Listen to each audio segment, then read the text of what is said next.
You've likely seen the video I'm about to show you on social media. Texas Democratic gubernatorial candidate Beto O'Rourke publicly confronting Governor Greg Abbott during a news conference on Wednesday about the Texas school shooting. But in case you missed it, watch. Excuse me.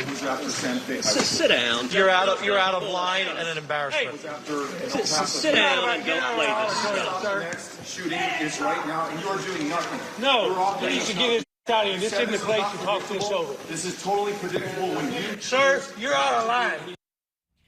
Governor Greg Abbott responding with this.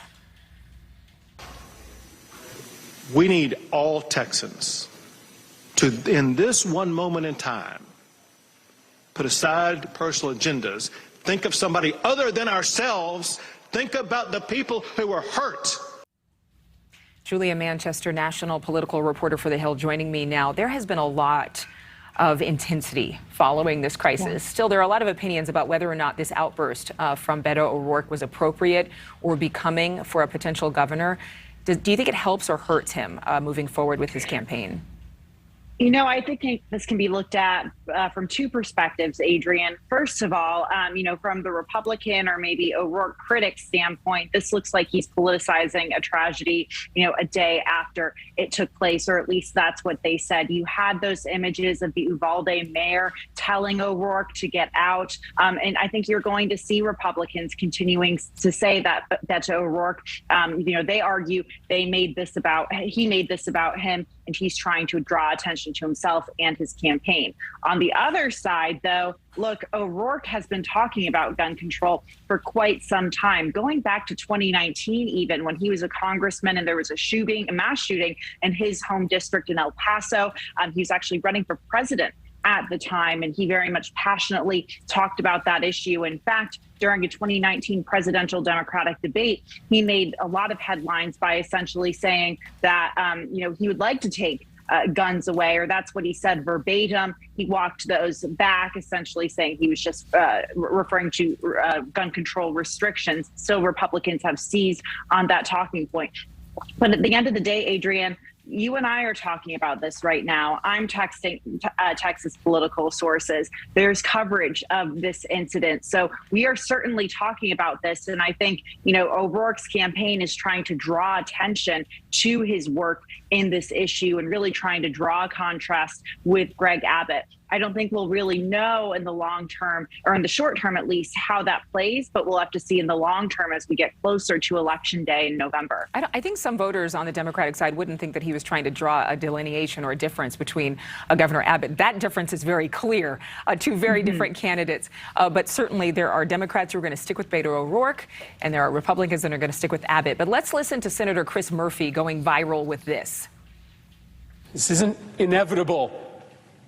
These kids weren't unlucky.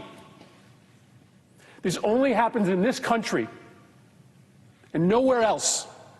Nowhere else do little kids go to school thinking that they might be shot that day.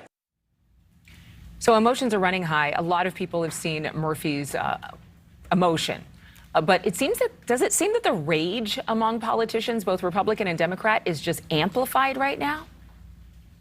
I think it's amplified in part because of the, partisan nature that we see on Capitol Hill and across the country. And this is an issue that has proven to be highly partisan, whether we like it or not, in terms of Capitol Hill and lawmakers. But for someone like Chris Murphy, I think he is different from a number of lawmakers. I mean, look, we are nearing the 10th anniversary of the Newtown Sandy Hook Elementary shooting.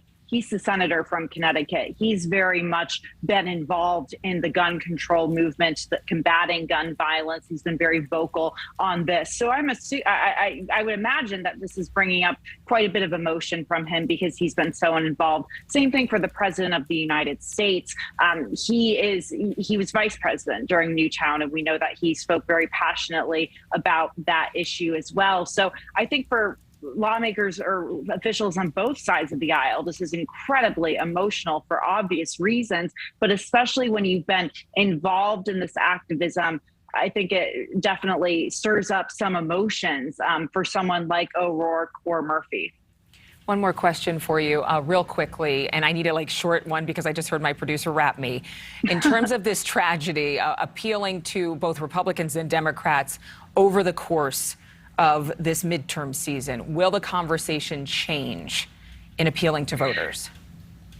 I think there will definitely be an effort to very much try to not only galvanize the Republican and Democratic bases from both parties, but those independent and swing voters. And this could be an issue that galvanizes those voters as well. I mean, these images that we're seeing of these children, the story of this horrific mass shooting, if you're a Democrat and telling it from that perspective, I would say that definitely makes voters emotional, but we'll see what Republicans do as well. They're telling a different story when it comes to mental health, for example. So it's all in the messaging. All right, Julia, thank you so much. Appreciate your time as always. Thank you so much for watching. Make sure to click on the red subscribe button below so you can get more of NewsNation's fact-driven, unbiased coverage.